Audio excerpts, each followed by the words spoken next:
There was always like assembly, and then there was like that second assembly to yell at you for how you behaved at the first assembly. They'd be like, get in here, sit down, sit down, sit down. I want to talk about what happened yesterday.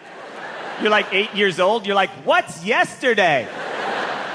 We invite a woman here with homemade puppets to teach you about bullying through skits. And you laugh at this woman? What was so funny about that woman? I want to know. What was so funny about when she couldn't fit the box of puppets back into the trunk of her Dodge Neon? What was so hilarious?